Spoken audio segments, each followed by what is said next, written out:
আমার ভাই, আমার বাবা, প্রত্যেককে বলি, আমাকেও বলি, আপনাকেও বলি, বয়স্ক চাচা আপনাদেরকেও বলি, আপনাদেরকেও বলি, গুনাহ ছাড়েন, গুনাহ ছাড়েন, গুনাহ ছাড়েন, গুনাহ ছাড়েন, গুনাহ ছাড়েন।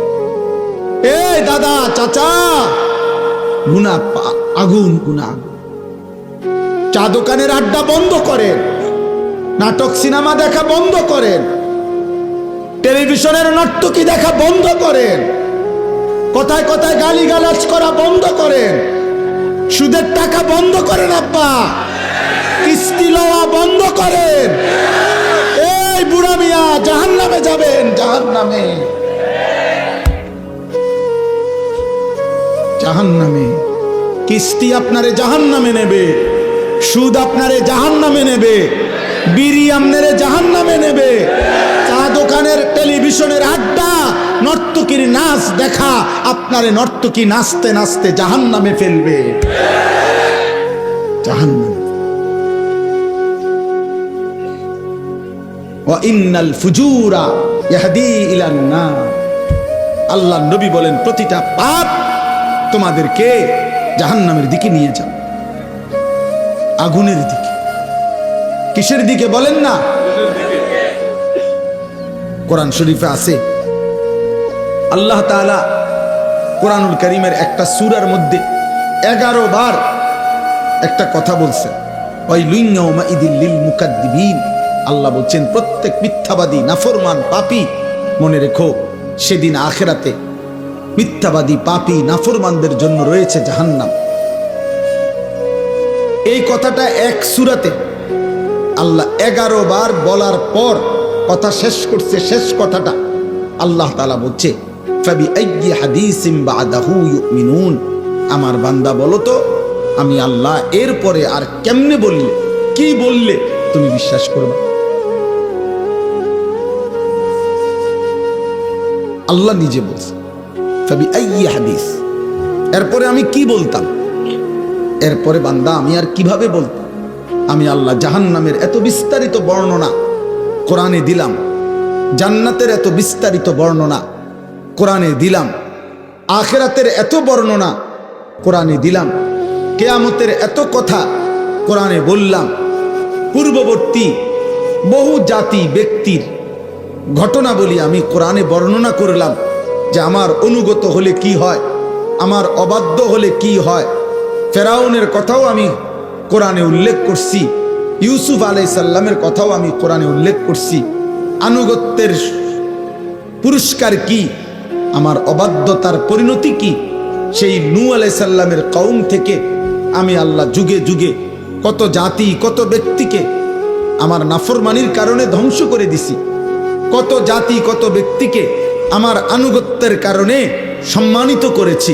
এগুলো আমি কোরআনে বলেছি। আমি জাহান্নামের বিস্তারিত বর্ণনা দিয়েছি, জান্নাতের কথা আমি আল্লাহ বলেছি, আমার রসুলকে আমি কেন পাঠাইছি সেটা আমি বলছি, আমার আদেশ কি আমি বলছি, আমার নিষেধ কি আমি বলেছি, আমি তোমাকে কেন বানাইছি তাও বলছি, আমি তোমার কাছে কি চাচ্ছি তাও বলছি, আমি তোমাকে আখিরাতে কি দেব তাও বলেছি, দুনিয়া তুমি কিভাবে চলবা তার বিধিবিধানও আমি বলে দিয়েছি। তো আল্লাহ যেন বলে, বান্দা আর আমি কি বলবো? তবুও কেন জাহান্নামী হইল? এর জন্য কিয়ামতের দিন যেন আল্লাহ তাআলা জিজ্ঞেস করবে, বান্দা বলো, বান্দা কেন জাহান্নামী হইল? কি জিনিস ছিল না তোমার? তুমি কি শোনো নাই আমি তোমার রব আল্লাহ? তুমি কি শোনো নাই তোমার নবী মুহাম্মদুর রাসূলুল্লাহ সাল্লাল্লাহু আলাইহি ওয়াসাল্লাম? তুমি কি শোনো নাই তোমার কিতাব কোরআন? তুমি কি শোনো নাই তোমার ধর্ম ইসলাম? তাহলে তুমি একবারও ভাবলে না কেন? একবারও চিন্তা করলে না কেন? প্রিয় ভাই, প্রিয় ছেলেরা, তোমরা ছোট না, 14 বছর 16 বছর, বাবা ছোট না। 16 বছরের সাহাবী যুদ্ধের সেনাপতি ছিলেন। 17 বছরের মুসলমান, সেই আরব থেকে এসে এই ভারতীয় উপমহাদেশে সর্বপ্রথম হিন্দু রাজা সিন্ধুর দাহির পরাজিত করে সর্বপ্রথম ইসলামের পতাকা রাজপ্রাসাদে, যিনি হিন্দু রাজার প্রাসাদে সর্বপ্রথম কালেমার পতাকা উড়াইছেন, তিনি 17 বছর বয়সী যুবক ছিলেন, মুহাম্মদ ইবনে কাসেম রাহমাতুল্লাহ। গোটা আফ্রিকা যিনি বিজয় করেছেন তিনি 22 বছরের যুবক ছিলেন, উকবা ইবনে নাফি রাদিয়াল্লাহু তাআলা। তোমরা ছোট না, তোমরা ভাবতেছো তোমরা এখনো বাচ্চা না। আব্বা বাচ্চা না, বাচ্চা হলে এত দুষ্টামি এত গুনাহ। তুমি যদি ছোটই হও, 16 বছর বয়সেও ছোটই হও, এত নারী দেখো কেন বাপ? ছোট মানুষ এত উলঙ্গ ছবি দেখে, ছোট মানুষ এত নর্তকী দেখে, ছোট মানুষ এত নাচ গান দেখে। তুমি তো অসভ্য। এত কম বয়সে যে এত বেশি মোবাইলে নারী ছবি অশ্লীল দৃশ্য দেখো, তুমি তো লম্পট, চরিত্রহীন, তুমি তো অসভ্য, তুমি তো বেহায়া, নির্লজ্জ। তুমি যাকে দেখো মোবাইলে ছবি, সে তোমার মা না ফরমান? বলো একটা ছেলে, বলো তোমার মাকে দেখো। যদি মানুষের বাচ্চা হও, রক্তে যদি মানুষের রক্ত হয়, তো তুমি কল্পনা করো তো যে তোর মাকে এরকম দেখুক কেউ, তোর মাকে উলঙ্গ দেখুক কেউ, তোর বোনকে উলঙ্গ দেখুক, তোর মেয়েকে কেউ বিবস্ত্র দেখুক বেটা, তোর ফুফুকে দেখুক, তোর খালাকে দেখুক। তাহলে তুমি যাকে দেখছো সে কি কারো মা না? সে কি কারো বোন না? সে কারো মেয়ে না? সে কারো ফুফু না? সে কারো খালা না? এজন্য মনে রাখো বাবা, আজকে তোমাদেরকে তোমাদের অভিভাবকরা মনে করছে তোমরা ছোট, আর সেই সুযোগে শয়তান তোমাদেরকে দিয়ে সমস্ত নষ্টামি করায় ফেলছে। চরিত্রহীনতা, চরিত্রহীনতার জেনার, ব্যভিচার, নারী ছবি, অশ্লীলতা, বেহায়াপনা। গত 2 দিন আগেও পত্রিকা আসছে বাংলাদেশে গত 1 বছরে, গত 10 বছরের চাইতে বেশি, আমি নিজে পড়ছি রিপোর্ট, এইডস আক্রান্ত, মানে যৌন রোগে আক্রান্ত মারাত্মক যেটা মহামারী, HIV আক্রান্ত রোগীর সংখ্যা গত 10 বছরের চাইতে গত 1 বছরে বেড়ে গেছে।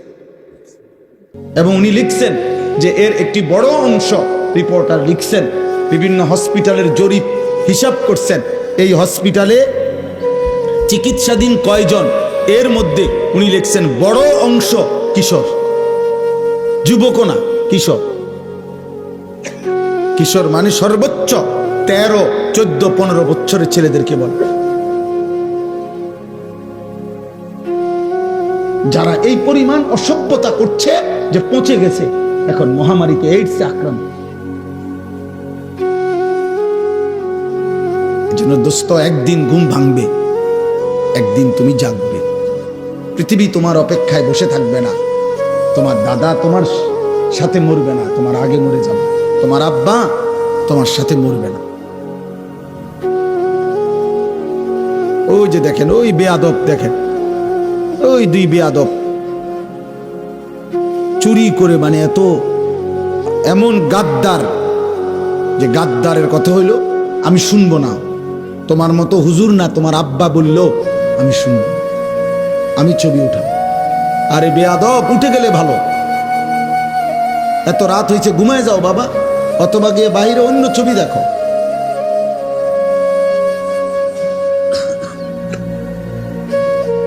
এই জন্য বললাম বাবা, এটা বুঝতে শেখো বাবা, আগামীর হায়াত অনিরাপদ হয়ে যাবে। লাম তাজহারিল ফাহিশাতু ফি কওমিন হাত্তা ইউলিনু বিহা ইল্লা ফাশা ফীহিমুত তাউন ওয়াল আওজা আল্লাতী লাম তাকুন মাদাত ফি আসলাফিহিম আল্লাযীনা মাদাউ।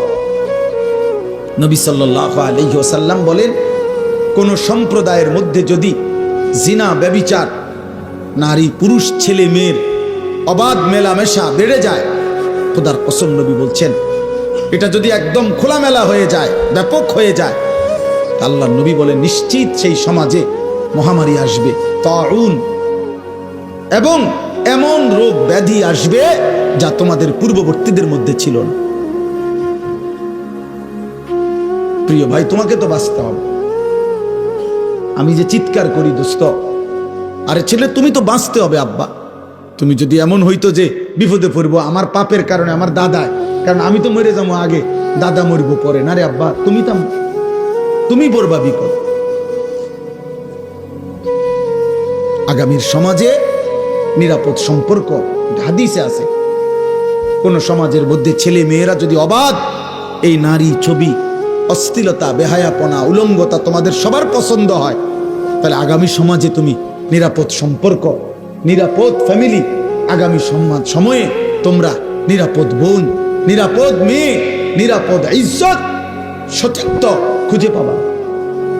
আল্লাহর কসম করে বলি, কসম খোদার, এটা মনীষীদের কথা। তুমি যেমন নষ্ট, যে তোমার বিবাহের সম্পর্কে আসবে, তো একদিন পরে হোক আর 6 মাস পরে হোক, তুমি টের পাইবা সেও দুশ্চরিত্র। সেদিন আফসুস করতে হবে না। ঠিক বলে চিৎকারের দরকার নাই বাপ, তুমি বুঝো। আমি ব্যাপক সমর্থন চাই না, আমি আখেরাত চাই, আখেরাত চাই। আমি বললাম না, এটা কিতাবে স্পষ্ট আছে। আপনারা যারা বাবারা আছেন, আপনারা খুব বেশি খামখেয়ালি করতেছেন, খুব বেশি। আপনাদের ছেলেরা, এগুলো আপনাদের ছেলে, এই ছেলেগুলো এখানে যারা এখন বসছে, আসছে, এরা নর্থ বেঙ্গল থেকে আসে না, পার্বত্য চট্টগ্রাম থেকে আসে না, খুলনা বরিশাল থেকে আসে না, এরা রংপুর বিভাগ থেকে আসে না, এরা এখানকার আশেপাশে সর্বোচ্চ 10 কিলোমিটার 20 কিলোমিটার জায়গার ছেলে। তো 20 কিলোমিটার জায়গার যদি এখানে 1000 ছেলে হয়, 2000 ছেলে হয়, আপনারা ভাবেন তো এই 2000 ছেলের মধ্যে আপনারা একজন চাচা যারা নামাজ পড়েন, এরকম একজন নামাজি চাচা আপনাদের এলাকার ছেলে, আপনারা এখন দেখেন, দেখলেই আপনি বুঝবেন যে এখানে যদি 2000 ছেলে হয়, কমপক্ষে 1900-1800 ছেলে বেনামাজি। আর যদি মিথ্যা বলি তো তোমরা প্রতিবাদ করো। তোমরা যারা আজকের সারাদিনে 5 ওয়াক্ত নামাজ পড়ছো, যুবক ভাই, কিশোর ভাই, তো তোমরা প্রতিবাদ করো যে না, আমরা হুজুর আপনাকে এখন প্রমাণ করব আমরা বেশি অংশ নামাজ পড়ছি। বলো, তুমি চ্যালেঞ্জ করো, তাহলে বিচার হবে আমার,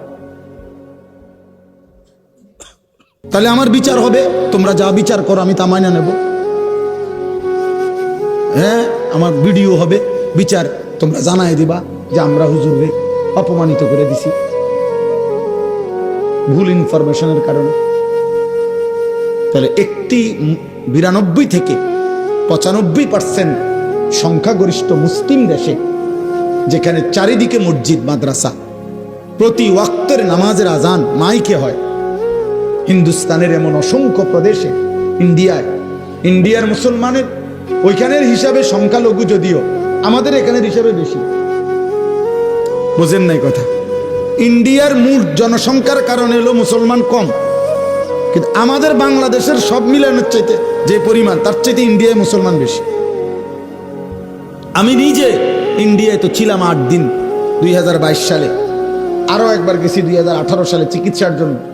তাহলে আমি তো ইন্ডিয়ার এমন প্রদেশে গেছি যেই প্রদেশের মুসলমান আছে কিন্তু কোনো মসজিদে প্রকাশ্যে আজান দেওয়া নিষিদ্ধ, এরকম বহু জায়গা আছে।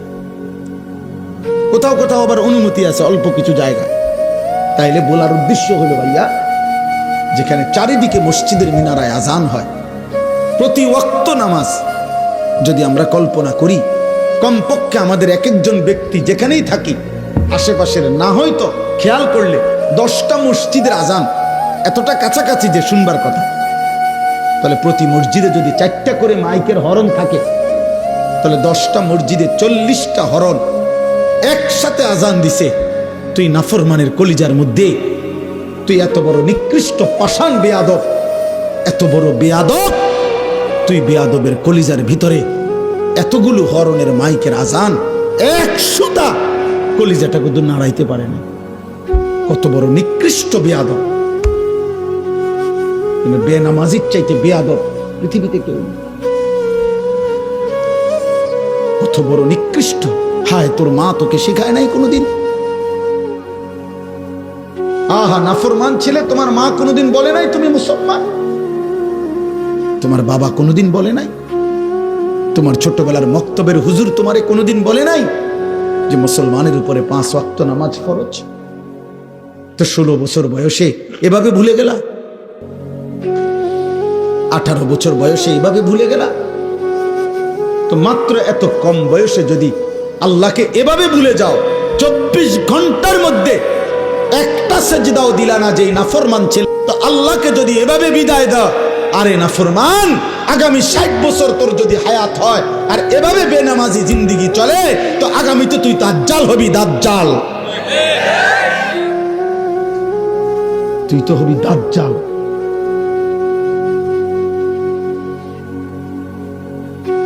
কত নারী দেখবি বেটা, কত উলঙ্গ ছবি দেখবি।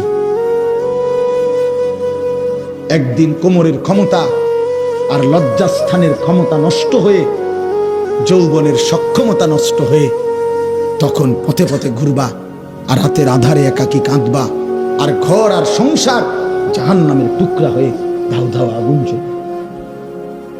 আমি বললাম, আমার নাম মনে রাখো। আলহামদুলিল্লাহ, আমি এই বিষয়ে কিশোর যুবকদের যাবতীয় বিষয় নিয়ে আমার জিন্দিগির 24 ঘন্টার মেইন সাধনা, আমি এই নিয়েই পড়ি সারাদিন, সারা পৃথিবীর খোঁজ খবর, রিপোর্ট, এগুলা জানতে চেষ্টা করি।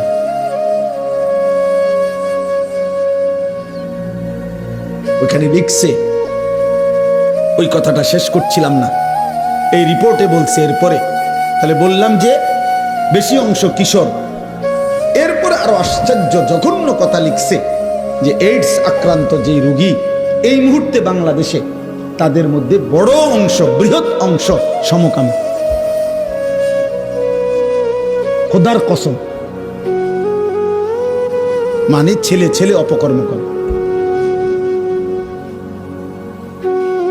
তার মানে এই কুত্তা নারী দেখতে দেখতে, মোবাইলে অশ্লীল ছবি দেখতে দেখতে 24 ঘন্টা এটা কুত্তার মতো হয়ে গেছে। এই জন্য এই কুত্তার দেরি করা সহ্য নাই, যেখানে যা পাচ্ছে ডানে বামে সব শেষ করে, কারণ এই তো কুত্তার মতো হয়ে গেছে নারী দেখতে দেখতে, অশ্লীল ছবি দেখতে দেখতে। তার তো শরীরের কোনো ভারসাম্য নাই, জীবনের কোনো ভারসাম্য নাই। ওর মা কিসের আর বাবা কিসের? ওর তো দরকার যৌন চাহিদা পূরণ। ওর আবার ইজ্জত কি, সম্মান কি? কত ওর বাবার ইজ্জত অনেক আগে কুরবান করে দিছে, কারণ ও প্রথম যেদিন চুল রাখছে মুশরিকের মতো, সেদিনে তো সে বলে দিছে, আব্বা আমার বাবা মূলত বেঈমান, তুমি না।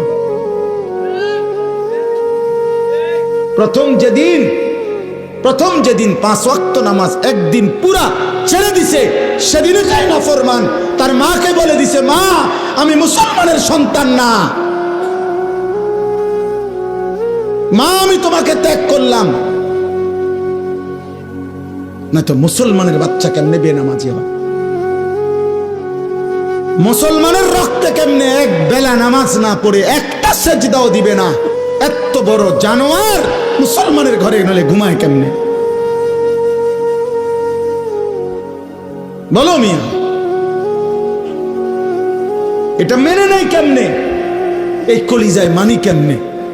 যদি কোন দুনিয়ার মানুষ যদি বলে, বেটা আজকের 24টা ঘন্টা তোদের ভাত মাছ, তোদের ঘর সংসারের জন্য আমি সারাটা সময় শেষ করলাম, আর বিনিময়ে তুই আমার প্রতি একটা কৃতজ্ঞতা, একটা থ্যাংক ইউ দিলি না, তুই মানুষের বাচ্চা নি রে। দুনিয়ার মানুষ বলবে না এরকম? আমি যদি ওনার জন্য আজকের 24টা ঘন্টা আমি ওনার লেগে মনে করেন পরিশ্রম করলাম, বিনিময়ে ওনার মুখে আমি হাসি ফুটাই দিলাম, আর এই নাফরমান লোকটা যদি আমার উপকার থেকে উপকৃত হয়ে আরেকদিকে ফিরে জায়গা, আমার কলজাটার মধ্যে মানবো নি এটা, যে কিরে তুই মানুষের বাচ্চা নি, তুই লাগে আমি 24টা ঘন্টা এত কষ্ট করলাম, তুই কি তারে করলি? তুই তো আমার একটা হাসি মুখে বিদায়ও দিলি না, ভদ্রতাও দেখাইলি না। তো মহান আল্লাহ পাক 24 ঘন্টা পরে যেন বলে, এই নাফরমান বান্দা, আজকের এই 24টা ঘন্টায় এত বড় আসমান জমিন, চন্দ্র সূর্য, আলো বাতাস, রোদ বৃষ্টি, খাদ্য খাবার, চোখ নাক কান নিঃশ্বাস, হৃদয়ের স্পন্দন আমি দিয়ে তোকে আমি এত 24টা ঘন্টা লালন পালন করলাম, তোরে আমি আদর করলাম, আমি রব, আমি মালিক, তুই আমারে একটা সেজদা দিলি না? তুই মানুষের বাচ্চা।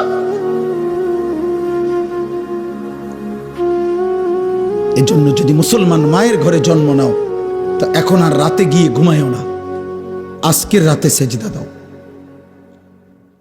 যদি মায়ের পবিত্র রক্ত, পবিত্র দুধ পান করে থাকো, বুঝছো মিয়া? জীবন জানোয়ারেরও পার হয়, রাত কুত্তারও ভোর হয়, রাত শুকরেরও ভোর হয়, দিন কুত্তারও সন্ধ্যা হয়, সারা দিনের খাবারের চাহিদা জানোয়ারেরও পূরণ হয়, ঘুমের চাহিদা জানোয়ারেরও পূরণ হয়, থাকার ব্যবস্থাপনা কুত্তাও কোনো জায়গায় বারান্দার মধ্যে রাস্তার কোনো কিনারায় শুয়েই থাকে, একখানে না একখানে পার হয়ে যায়। জীবন একভাবে না একভাবে পার হয়েই যায় আব্বা, আখেরাত পার হবে না বাপ, আখেরাত পার হবে না আব্বা। অস্থিরতার কারণে আমরা বললাম, কষ্ট পাইবা, হাসলে কিংবা কাঁদলে, সুখে কিংবা দুঃখে মৃত্যু হয়ে যাব, মরেই যাব আমরা, আজ কিংবা কাল।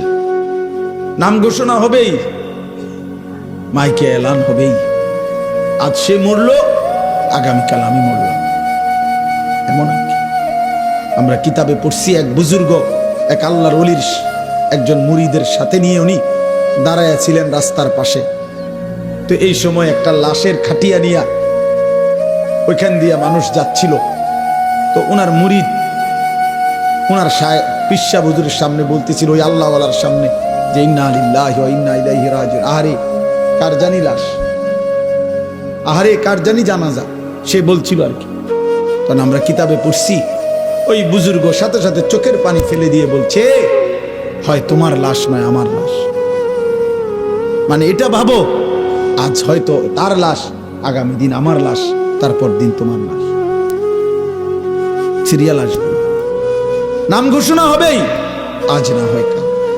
প্রতিদিন প্রিয় ভাই, প্রিয় ছেলে, প্রিয় বাবা, প্রতিদিন তোমার বয়সী যুবক মৃত্যুবরণ করে। প্রতিদিন রোড অ্যাক্সিডেন্টে কিশোর যুবক মারা যায়, প্রতিদিন মোটর সাইকেল অ্যাক্সিডেন্টে কিশোর যুবকের পাও ভেঙে যায়, প্রতিদিন কবরে নওজোয়ান দাফন হয়, মাটিতে দাফন হয়, দাফন। এই জন্য মৃত্যু নিশ্চিত। ওয়াজাআত সাকরাতুল মাউত বিল হক। আল্লাহ বলে, বান্দা মনে রেখো, সত্য সত্য মৃত্যুর যন্ত্রণা আসবে। ফালাউলা ইযা বালাগাতিল হুলকুম ওয়া আনতুম হিনাইদিন তানদুরুন ওয়া নাহনু আকরাবু ইলাইহি মিনকুম ওয়ালাকিন লা তুবসিরুন। আল্লাহ বলে, বান্দা মালাকুল মউত আজরাইল যখন রূহটা টান দিবে আর কণ্ঠনালীর কাছে যখন এসে আটকায় যাবে, তখন ছটফট করবে, আর তোমাদের আত্মীয় স্বজন চারিদিকে অবাক নয়নে তাকিয়ে থাকবে। আমি আল্লাহ তখন সেখানেই থাকব।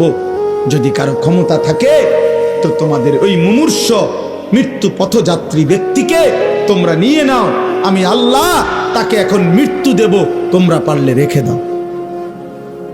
আল্লাহ চ্যালেঞ্জ করছে, ফালাউলা ইন কুনতুম গায়রা মাদিনিন। আল্লাহ বলেন, যদি বলো আখিরাত হবে না, যদি মনে করে থাকো না ফরমান পরকাল বলতে কিছু নাই, তারজিউনাহা ইন কুনতুম সাদিকিন, তাহলে তোমাদের স্বজনকে ফিরিয়ে রাখো, তোর আব্বারে রেখে দে, ওই যে তোর বাপ মরে যাচ্ছে। আল্লাহ বলেন, আমি তাকে এখন কবরের দিকে নেব, তুই তাকে দুনিয়ায় রেখে দে। আমি এখন তাকে মৃত্যু দেব, তুমি পারলে বান্দা তাকে রেখে দাও। পারবা তো বাপ? কথা বলে না। হাত্তা ইদা জাআ আহাদাহুমুল মাউতু ক্বালা রাব্বিরজিউন। আল্লাহ বলে, যখন নাফরমানের মৃত্যুর সময় হয়, আজরাইল যখন এসে সামনে দাঁড়ায়, তখন নাফরমান চিৎকার দিয়ে বলে, আল্লাহ একটা বারের জন্য আমারে দুনিয়ায় থাকতে দেন, আর কিছুদিন থাকতে দেন, লাআল্লি আমালু সালিহান ফীমা তারাকতু, যে আমলগুলো আল্লাহ ইতিপূর্বে করি নাই সবগুলো নেক আমল এবার যদি থাকতে পারি করব। কাল্লা, আল্লাহ বলবেন না, কখনোই না। আল্লাহ আমাদেরকে বুঝ দান করে। আমার ভাই, আমার বাবা, প্রত্যেককে বলি, আমাকেও বলি, আপনাকেও বলি, বয়স্ক চাচা আপনাদেরকেও বলি, আপনাদেরকেও বলি, গুনাহ ছাড়েন, গুনাহ ছাড়েন, গুনাহ ছাড়েন, গুনাহ ছাড়েন, গুনাহ ছাড়েন। এই দাদা, চাচা, গুনাহ আগুন, গুনাহ। চা দোকানের আড্ডা বন্ধ করেন, নাটক সিনেমা দেখা বন্ধ করেন, টেলিভিশনের নর্তকী দেখা বন্ধ করেন, কথায় কথায় গালিগালাজ করা বন্ধ করেন, সুদের টাকা বন্ধ করেন, আব্বা কিস্তি লওয়া বন্ধ করেন। এই বুড়া মিয়া জাহান্নামে যাবেন, জাহান্নামে, জাহান্নামে। কিস্তি আপনারে জাহান্নামে নেবে, সুদ আপনারে জাহান্নামে নেবে, বিড়ি আপনারে জাহান্নামে নেবে, চা দোকানের টেলিভিশনের আড্ডা, নর্তকীর নাচ দেখা আপনারে নর্তকী নাচতে নাচতে জাহান্নামে ফেলবে, জাহান্নামে। ওয়া ইন্নাল ফুজুরা ইয়াহদি ইলান নার। আল্লাহর নবী বলেন, প্রতিটা পাপ তোমাদেরকে জাহান্নামের দিকে নিয়ে যাবে, আগুনের দিকে। কিসের দিকে বলেন না? চলেন এবার তরজমা শুনেন, তাইলে কথা শেষ। আলহামদুলিল্লাহ। আল্লাহ তাআলা বলেন, وقالوا أإذا ضللنا في الأرض أإنا لفي خلق جديد। এই আর 10টা মিনিট, এর ভিতরেই মুনাজাত করে দেব ইনশাআল্লাহ। আল্লাহ তাআলা বলেন, মক্কার কাফেররা, কুরাইশরা নবীজি যখন কালেমার দাওয়াত দিচ্ছিলেন, তখন প্রতি মুহূর্তে নবীজি আখিরাতের কথা বলতেন। এটা বলতেন, আমাদের প্রত্যেকের মৃত্যুর পরে আল্লাহ আমাদেরকে কবর থেকে একদিন নির্দিষ্ট সময়ে হাসরের ময়দানে উঠাবেন। এটা আল্লাহ বলতেন, নবীজি শুনাইতেন। তো মক্কার কাফেররা, কুরাইশরা, তো মক্কার কাফের কুরাইশরা বলতো, মুহাম্মদ যত কিছুই বলো, আমরা যখন মাটির সাথে মিশে যাব, কবরের অন্ধকারে হারিয়ে যাব, আমরা একদিন তো আমাদেরকে পুনরায় নতুন করে সৃষ্টি করে হাসরের ময়দানে উঠাবে। এটা কিভাবে সম্ভব? কিভাবে সম্ভব? অর্থাৎ একটা জিনিস চিন্তা করে দেখেন, একজন ব্যক্তি কবরে, মনে করেন এখানে 500 বছর আগে কবর ছিল, তো 500 বছর পরে মাটি পাবে কই, লাশ পাবে কই, হাড্ডি পাবে কই, চামড়া পাবে কই? হতে পারে ওই জায়গায় এখন খাল হয়ে গেছে, নদী হয়ে গেছে, হইতে পারে না এমন? তো আল্লাহর কাছে আল্লাহ বলতেছে, এই কাফের বেঈমানরা এই যুক্তি দেখাইতো, এই কথা বলতো আর কি, যে মুহাম্মদ কিভাবে সম্ভব, পাইবে কোথায় আমাদের হাড্ডি গোস্ত? আল্লাহ বলেন, হায় বন্ধু, আমি আল্লাহর ক্ষমতার ব্যাপারে এরা সন্দেহ পোষণ করছে, অথচ আমি জীবন দিলাম, আমি মৃত্যু দিলাম, তাহলে যিনি জন্ম দিলাম, সৃষ্টি করলাম, যেই আমি আল্লাহ আবার মৃত্যু দিলাম, তো সেই আমি আল্লাহ পুনরায় সৃষ্টি করতে পারবো না কেন? এটা তো একটা সহজ কথা। সৃষ্টি করলেন কে? মৃত্যু দিলেন কে? তাহলে এই দুইটা যিনি পারলেন, তো 3 নম্বর আখিরাত উনি পারবেন না কেন? আল্লাহ তাআলা বলেন, বাল হুম বিলিকাই রাব্বিহিম কাফিরুন। হে বন্ধু, মনে রাখবেন, সমস্ত কাফের মুশরিকদের বক্তব্যের মূল কাহিনী হলো, মূল ঘটনা হলো, তারা আখিরাত বোঝে না, এটা না, আখিরাত বুঝে, বরং ওরা এটা বুঝে যে আখিরাত মেনে নিলে গুনাহ ছেড়ে দিতে হবে, আখিরাত মেনে নিলে আল্লাহর ইবাদত করতে হবে, আখিরাত মেনে নিলে আল্লাহর মুখোমুখি হইতে হবে, আখিরাত মেনে নিলে ফুলসিরাত পার হইতে হবে, আখিরাত মেনে নিলে আমলনামা হাতে নিতে হবে, আখিরাত মেনে নিলে নিজেদের জিন্দেগির অসভ্যতা ছেড়ে দিতে হবে। এই জন্য এগুলো চায় না, পছন্দ করে না, মানে আমার গোলামি করবে না, আমার নাফরমানি ছাড়বে না, এই জন্য বলে আল্লাহ আখিরাত করতে পারবে না। আসল কথা হইল, হেরাও বোঝে পারবে, কিন্তু এই বাস্তবতা ইচ্ছা করে বুঝেও না বুঝার ভান করে অস্বীকার করে। নাউজুবিল্লাহ। এবার আল্লাহ বলেন, এই দেখেন তর্জমা শুনেন, একবার সহজ তর্জমা।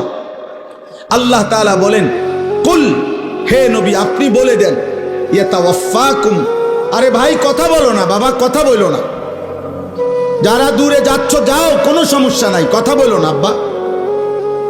কুল ইয়াতাওয়াফাকুম মালাকুল মাউত আল্লাযী ওয়াক্কিলা বিকুম। এ শুধু অনুবাদ বললে আপনি বুঝবেন। আল্লাহ বলেন, হে নবী আপনি বলে দেন, তোমাদের প্রত্যেককে আমি আল্লাহর পক্ষ থেকে নির্ধারিত ফেরেশতা মালাকুল মউত আজরাইল তোমাদের মৃত্যু ঘটাবেন, জান কবজ করবেন। মানো কিংবা না মানো, ঘুমে থাকো সজাগ থাকো, হাসো কিংবা কাঁদো, রাতে কিংবা দিনে, একাকী কিংবা প্রকাশ্যে, সুখে কিংবা দুঃখে, রাজপ্রাসাদে কিংবা কুড়ে ঘরে, আমি আল্লাহর হুকুমে আজরাইল তোমাকে মৃত্যু ঘটাবেই ঘটাবে, জান কবজ করবেই করবে কিনা বলেন? মৃত্যু হবে তো? ইতিপূর্বের মানুষগুলোর মৃত্যু হয়েছে তো, তাহলে আমাদের মৃত্যু হবে না কেন? আমার দাদা মরলো কেন, আমি মরবো না কেন? আমার বাপ মরলো কেন, আমি মরবো না কেন? তার মানে পূর্বসূরীরা মারা গেছেন, আমরাও মৃত্যুবরণ করব। সুম্মা ইলা রাব্বিকুম তুরজাউন, আল্লাহ বলেন অতঃপর তোমাদের সকলকে আমি আল্লাহর সামনে কিয়ামতের দিন একত্র করা হবে। তাইলে এই দুইটা কথা, এটাই মূল কথা। আল্লাহ বলে, বান্দা আজ যেমন চোখে দেখছ মৃত্যু হবে, এটা যেমন চোখে দেখার কারণে মেনে নিচ্ছ, অচিরেই এটাও শুনো আখিরাত হবে, সেটাও চোখে দেখবা, সেদিনও তুমি মানতে চাইবা, আবার আসতে চাইবা, কিন্তু আমি আল্লাহ ফেরত দেব না। এই দেখেন এরপরের আয়াত, আল্লাহ বলেন, ওয়ালাউ তারা ইদিল মুজরিমুনা নাকিসু রুউসিহিম ইনদা রাব্বিহিম। বন্ধু নবী আমার, সেদিন হাসরের ময়দানে দেখবেন, এই আমি আল্লাহ যাদেরকে একত্র করছি, এই নাফরমান পাপীরা, অবাধ্য মুশরিক বেঈমান পাপী, আমার অবাধ্য বান্দারা, আমি আল্লাহর সামনে মাথা নুয়ে লজ্জায় অপমানে দাঁড়িয়ে থাকবে। এক, দাঁড়িয়ে কি করবে? বলবে আল্লাহর কাছে, রব্বানা আবসারনা ওয়া সামি'না। আল্লাহ আজকে গোটা হাসরের ময়দান আমি নিজ চোখে দেখলাম, ওয়া সামি'না, নিজ কানে সব কথা শুনলাম, ইন্না মুকিনুন, আজ আমি পুরা বিশ্বাস করলাম, ফারজি'না না'মাল সালিহান। অতএব এই আখিরাত থেকে, হাসরের ময়দান থেকে আপনি আমারে আরেকবার দুনিয়ায় পাঠান, এবার যদি পাঠান আমি নেক আমল করব। কি শূন্য কি বলা উচিত? সুবহানাল্লাহ। কি লেগে সুবহানাল্লাহ? বুঝেন নাই হিসাবটা? উনি এখন নেক আমল করার সুযোগ চাচ্ছে কখন? আখিরাতে গিয়া। বলতেছে আজ, ওই যে আমি বললাম আজ আমরা মৃত্যু দেখি, এজন্য মৃত্যুর ব্যাপারে ইয়াকিন আমাদের, সেদিন আখিরাতও আমরা দেখব, হাসরের ময়দানও আমরা দেখব, হাসরের মাঠও আমরা দেখব। আর নাফরমান পাপী আল্লাহর সামনে মাথা নুয়ে বলবে, আল্লাহ সব দেখলাম, সব শুনলাম, মানলাম, আমারে আরেকবার দুনিয়ায় পাঠান, আমি এবার গেলে নেক আমল করব। খোদার কসম, আল্লাহ বলবেন, ওয়ালাউ শি'না লাআতাইনা কুল্লা নাফসিন হুদাহা। এই নাফরমান বান্দা, আমি তো ইচ্ছে করলে দুনিয়ায় থাকতেই তোকে বাধ্য করে আমার বন্দিগি করাইতে পারতাম। পারতো? আমাদের এই সবগুলো লোককে নামাজ পড়াইতে, সেজদা দেওয়াইতে আল্লাহ সম্ভব? আল্লাহর পক্ষে? আল্লাহ পারবেন? কথা বলেন না। আমরা যারা এক ওয়াক্ত নামাজ পড়ি না, আল্লাহ আমাদের সাথে পারবে তো? আল্লাহ আমাদের উপরে শক্তি প্রয়োগ করলে আমরা সেজদা দিতে বাধ্য হব তো? কিন্তু প্রশ্ন হইল, তখন পুরস্কার দিবে কেন? যদি বাধ্যই করে, যদি আল্লাহই বল প্রয়োগ করাইয়া আমার সেজদাই করায়, তো পুরস্কার কিসের আবার?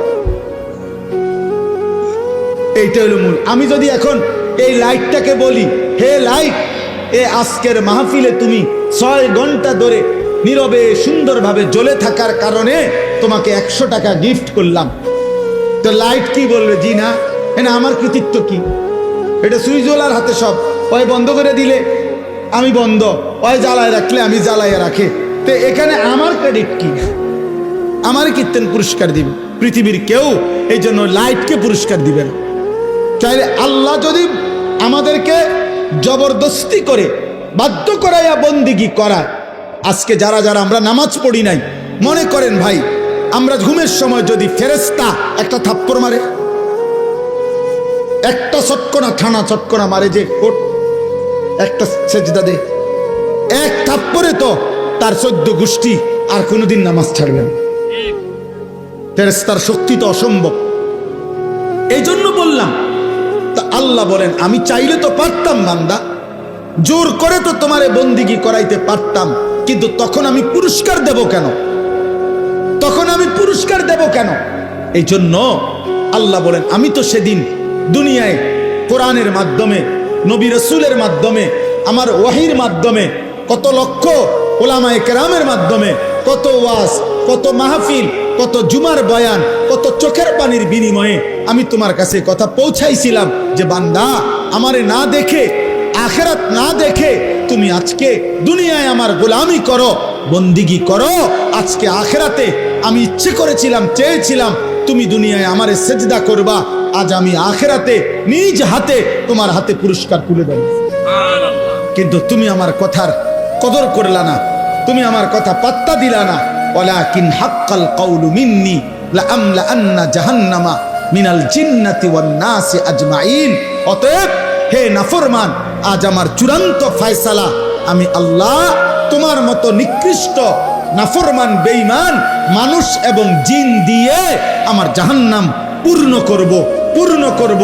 আজ আমি মাফ করব না, বিচার করব।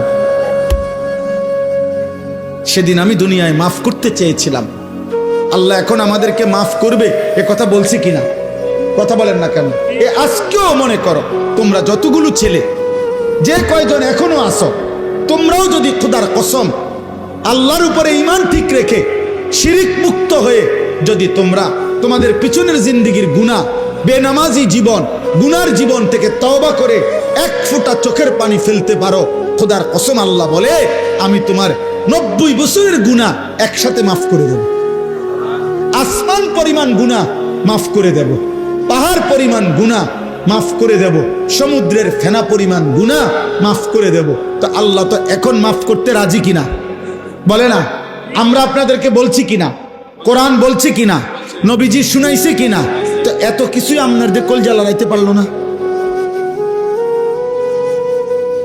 আল্লাহ বলেন সেদিন আমি বলছিলাম তো বান্দা, কিন্তু আজ আমি হাসরের ময়দানে মাফ করব না। আজ তো বিচারের দিন, আজ যার যা প্রাপ্য তাই পাব, যার যা প্রাপ্য তাই পাবা। আজকে আজকে হিসাবে জান্নাত আসলে জান্নাত, হিসাবে জাহান্নাম আসলে জাহান্নাম। আজ ওজনে যা আসে তাই, আজ কোনো কথা নাই, আজ কোনো কথা নাই। এই সর্বশেষ কথা হলো ফাযুকু বিমা নাসিতুম লিকা ইয়াউমিকুম হাদা ইন্না নাসিনাকুম আবাফ। আল্লাহ যখন এই কথাটা বলে ফেলবে, তখন একজন জাহান্নামী ব্যক্তির আর কোনো ভরসা থাকবে না। জাহান্নামী ব্যক্তিকে আল্লাহ সর্বশেষ বলে ফেলবে, হে আমার নাফরমান বান্দা, দুনিয়ার জীবন থাকতে তুমি আমার আখিরাতকে, আজকের এই দিনকে ভুলে গিয়েছিলে, আজ আখিরাতে আমি আল্লাহ তোমাকে ভুলে গেলাম। যাও তোমার বন্ধুদেরকে ডাকো, তোমার যারা মাস্তান বাহিনী সান্দাবাস তা করে ডাকো, তোমার না সাফাতি আছে, রামদা আছে, ডাকো। ওই যে দেখেন দোস্ত, এটা অসভ্যতা। প্রাপ্তবয়স্ক ছেলে, বালেক ছেলে একজন আরেকজনকে জড়াইয়া ধরা, এটা অসভ্যতা, এটা অশ্লীলতা, এটা বেহায়াপনা, এটা নোংরামি, এটা নোংরামি, এটা শাহওয়াতের গোলামি। হাইসো না, তামসা মনে করো না, নিজেরে নিজে নষ্ট করে দিও না। আমি বললাম কমপক্ষে 15 বছর থেকে 14-র পরে 15 বছর বয়স যখন ছেলেটার হয়, তখন সে বালেগ হয়, তার বীর্যপাত হয় যে কোনো সময়, তখন সে প্রাপ্তবয়স্ক, তার উপরে গোসল ফরজ হয়, তখন তার ভিতরে যৌন চাহিদা পূর্ণ থাকে। তখন থেকে, সেই থেকে যেই সমস্ত ছেলে পেলে এরকম প্রচন্ড আকর্ষণে একজন আরেকজনকে জড়ায়া ধরে, এটাও সমকামিতার অংশ, এটা গুনার অংশ। এটা ভালোবাসা না, এটা বন্ধুত্ব না, এটা অবৈধ, এটা অসভ্যতা। তুমি তাকে এইভাবে প্রচন্ড ভাবে জড়িয়ে ধরবা কেন? বলবেন আপনি হুজুর আর একটু বেশি বাড়াবাড়ি। না, বাড়াবাড়ি না, বাড়াবাড়ি না। তোমারে জাহান্নাম থেকে মুক্তি দেওয়া, তোমারে ফিরাবার চেষ্টা করা, বাপ, ফেরাবার চেষ্টা করা। এই জন্য দুষ্ট, কোরআনুল কারীমে আল্লাহ বলছে ওয়ালা তাকরাবুজ জিনা, শুধু জিনা করো না এটা বলে না, আল্লাহ বলছে যতভাবে হইতে পারে জিনা, ব্যভিচার, নিজের এক কথায় লজ্জাস্থানের যেই কোনো গুনাহ হইতে পারে তার কাছেও যেও না, কাছেও যেও না। এজন্য কোনো মেয়েকে দেখলে তো আর আমি তার সাথে জিনা করি নাই না, এটা ধীরে ধীরে তোমাকে জিনার দিকে নিয়ে যাবে, এর সাথে হোক আর অন্য কারো সাথে। কমপক্ষে না পারলে মন তো চাইবে, কমপক্ষে হারাম কল্পনা তো জাগবে। এই জন্য ভাই একটা ছেলেই বুঝো, আমি বড় আশা নিয়ে বলি, অনেকটা খোলামেলা বলে ফেলি, উদ্দেশ্য আমার একটাই, কেউ ফিরুক, কেউ ফিরুক, কেউ বদলাক, কেউ বদলাক। আজকে বললাম না, মা বাবা সবাই আমরা অভিভাবক শ্রেণী, আহারে আমাদের 14-16 বছরের ছেলে পেলেদেরকে সম্পূর্ণ ওর হাতে ছেড়ে দিছে, ছেলেটাকে পুরোপুরি তার নিজের হাতে তুলে দিছে।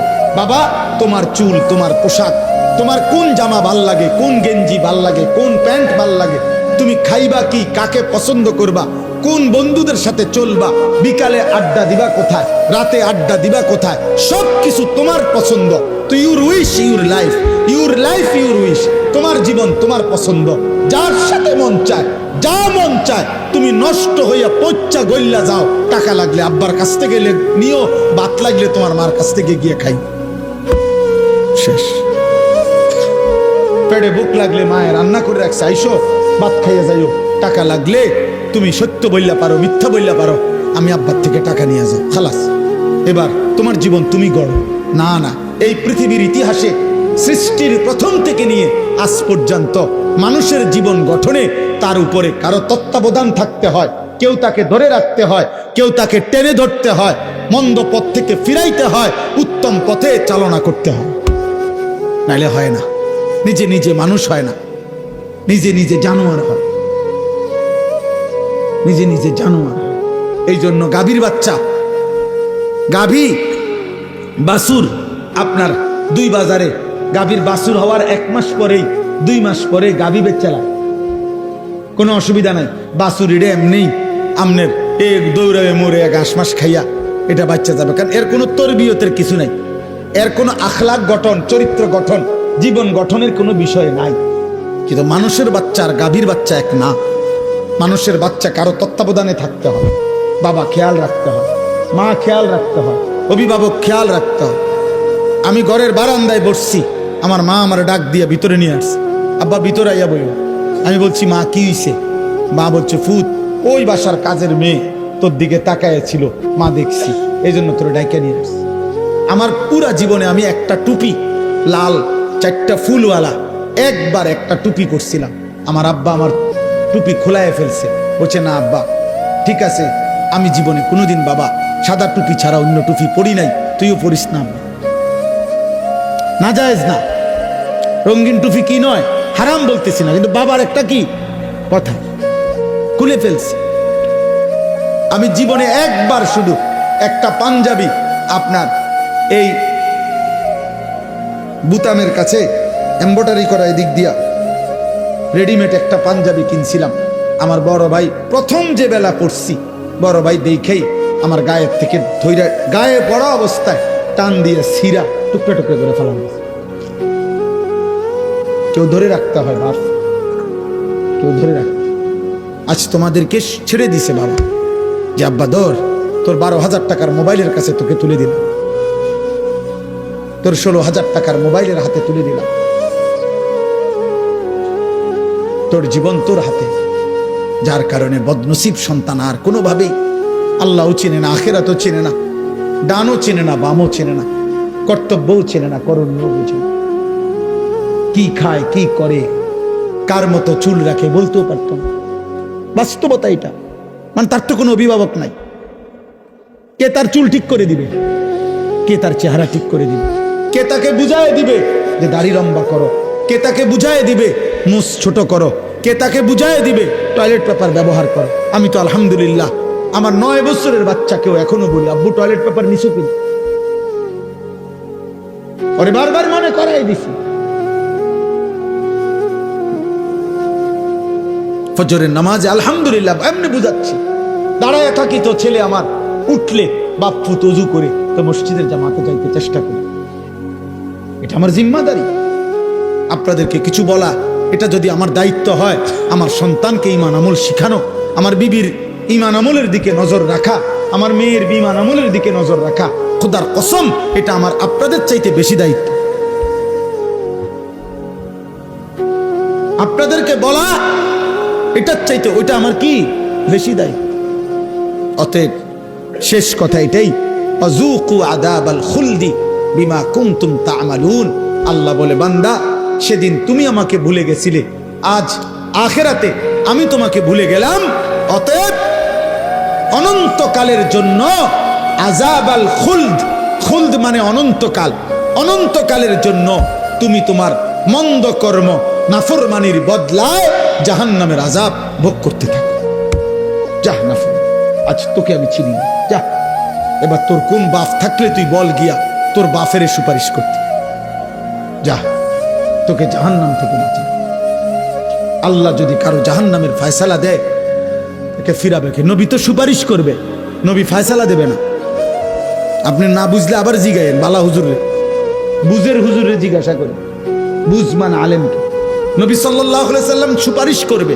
সুপারিশ মানে ফয়সালা, সুপারিশ মানে আবেদন, আবেদন। দরখাস্ত মানে ফয়সালা। দরখাস্ত কারো কাছে দিতে হয়, অন্য কেউ এটা কি করে? মঞ্জুর করে। তো নবী তো সুপারিশ করবেন, ফয়সালা দেবে কে? আল্লাহ, আল্লাহ, আল্লাহ। এজন্য নবীজিকে আল্লাহ বলছে, বন্ধু এ পরিমাণ আমি জাহান্নাম থেকে মুক্তি দেব, আপনার উম্মত জান্নাতে আমি এত বেশি পরিমাণ দেব, আপনার মুখে হাসি ফুটবে। আপনারে খুশি করাবো, আপনারে নারাজ করব না। আল্লাহ আমাদের প্রত্যেককে ঈমান আমল দান করেন। আল্লাহ আমাদের প্রতিটা সন্তানকে কবুল করেন। এই মাদ্রাসা আল্লাহ কবুল করেন, এই এতিমখানা আল্লাহ কবুল করেন। এই মাদ্রাসা আল্লাহ সরকারি মাদ্রাসা, এখন দাখিল না আলিম, দাখিল মাদ্রাসা আল্লাহ কবুল করে নেন। আলহামদুলিল্লাহ আমার ভাই হাফিজ ইয়াসিন ভাই, মৌলানা ইয়াসিন ভাই দীর্ঘদিন যাবত এই মাদ্রাসা হেফজখানা নিয়ে মেহনত করছে। আলহামদুলিল্লাহ সেই নাসির ভাই যখন আমার কাছে গেছিলেন, বলছিলেন, সেই থেকে নিয়ে নিয়মিত আমরাও মাঝে মধ্যে যখনই সুযোগ পাই আসতে চেষ্টা করি। আজকেও সেই সূত্রে আসলাম। আমরা আপনাদেরকে ভালোবাসি, আপনারাও আমাদেরকে মহব্বত করেন, আমরা জানি। প্রিয় যুবক ভাই, নওজোয়ান ভাই, সবার কাছে বলি, আব্বা এমন সুন্দর জীবন নষ্ট করো না। এই পৃথিবীতে চরিত্রহীনতায় মৃত্যু হইলে নারী, ছবি, জিনা, ব্যভিচার, মদ, জুয়া, অসৎ চরিত্র নিয়ে দোস্ত মৃত্যু হলে খোদার কসম আব্বা তোকে কেউ মনে রাখবে না, তোরে কেউ মনে রাখবে না বাপ। কোন নাফরমানকে পৃথিবী মনে রাখে না রে বাপ। কোন পাপীকে পৃথিবী সম্মানের সাথে স্মরণ করে না। ফেরাউনের নামে পৃথিবীর কোন কুত্তার নামও নাই। নমরুদের নামে পৃথিবীর কোন কুত্তার নামও নাই। কিন্তু যখন জীবিত ছিল তখন তো দুনিয়া ভোগ করছে, করছে না? ফেরাউন তো বাদশা ছিল, তো হে কি ভানি ভাত খাইছে? সে কি শুধু ডাল ভাত খাইছে? নমরুদ তো বাদশা ছিল। সবচেয়ে বেশি অঞ্চলের বাদশাহ পৃথিবীতে যে কয়জন, তার মধ্যে নমরুদ একজন। আবু জেহেলের নামে পৃথিবীর কোন কুত্তার নামও নাই। কিন্তু সেদিন আবু জেহেল যেই সাহাবাদেরকে জুলুম করছে, ওই সাহাবাদের নামে পৃথিবীর কোটি কোটি ইমানদারের নাম আছে। উমাইয়া ইবনে খালফ যেই বেঈমান হযরত বেলালকে কষ্ট দিছে, তার নামে পৃথিবীর কোন জানোয়ারের নামও নাই। কিন্তু বেলালের পবিত্র নাম কোটি কোটি ইমানদারের আছে। মুমিনের নাম থাকে। আমি একটা ছেলেকেই বললাম, একজনকে, তোমাকেই বলছি ভাই, আমি ভোটের আশায় না যে সবার ভোট দরকার। আমি ভোটের আশায় তো আসি নাই, আমি আসছি আখিরাতের আশায়। এজন্য দয়া করে চলেন আজকের এই কালাচাঁদ কান্দি মাদ্রাসা এতিমখানার এই মুবারক মাহফিলে এই শেষ বেলায় আমরা দোয়া করি মালিকের কাছে। আর প্রত্যেকটা ভাই, যুবক, কিশোর, বয়স্ক বাবা নিজ নিজ ঈমান, আমল, আখিরাতের জন্য, গুনাহ ছেড়ে দেওয়ার জন্য আমরা দোয়া করি। ছেলেরা তুমি ফিকির করো, আল্লাহ বরকত দেবে ইনশাআল্লাহ।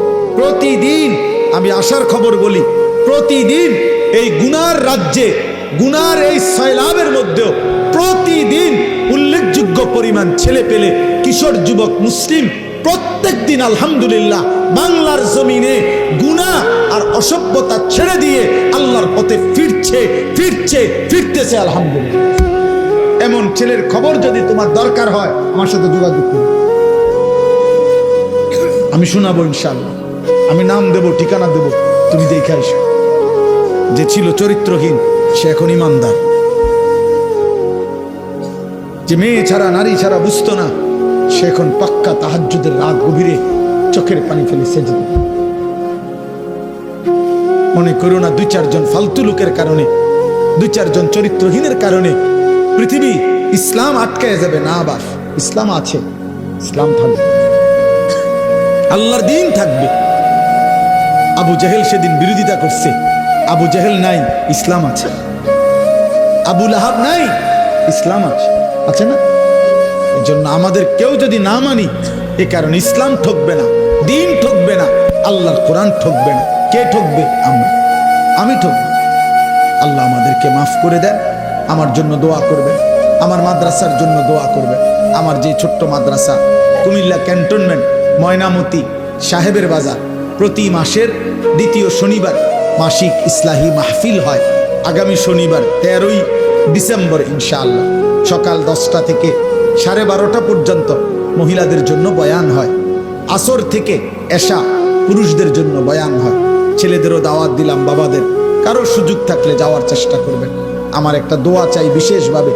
আমি একটা 1 মিনিটে বলি, আমার জীবনের একটা বড় স্বপ্ন, মুসলিম কিশোর যুবক ছেলেরা আল্লাহর দিকে ফিরবে, আল্লাহর দিকে ব্যাপকভাবে ফিরবে, নামাজি হবে, আগামী দিনে ইনশাআল্লাহ মাহদির পক্ষে লড়বে, এমন একটা স্বপ্ন আশা নিয়ে মুসলিম কিশোর যুবকরা যেন ব্যাপকভাবে ওযু, নামাজ, ঈমান, আমল, আখলাক, চরিত্র শিখতে পারে। এজন্য আমি একটা ভিন্ন উদ্যোগে আমার মাদ্রাসায় 118 শতক জায়গা একসাথে আমি কিনছি, প্রায় 2.5 কোটি টাকার উপরে জায়গার দাম, মাটির দাম।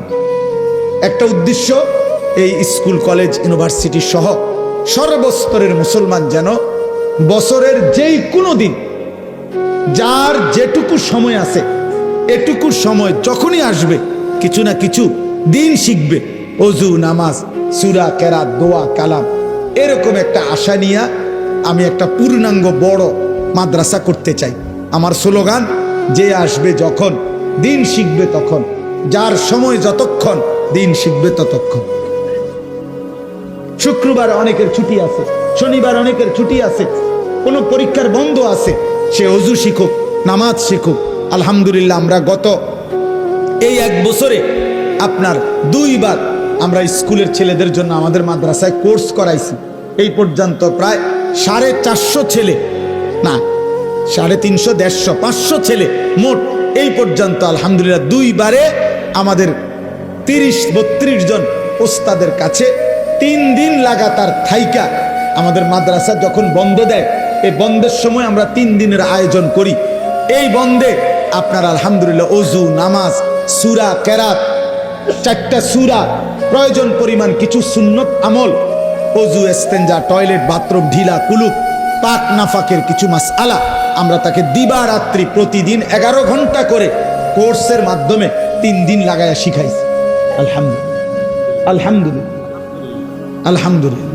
ফজর ক্যাম্পেইনের কাজ করি আমরা সারা বাংলাদেশ জুড়ে।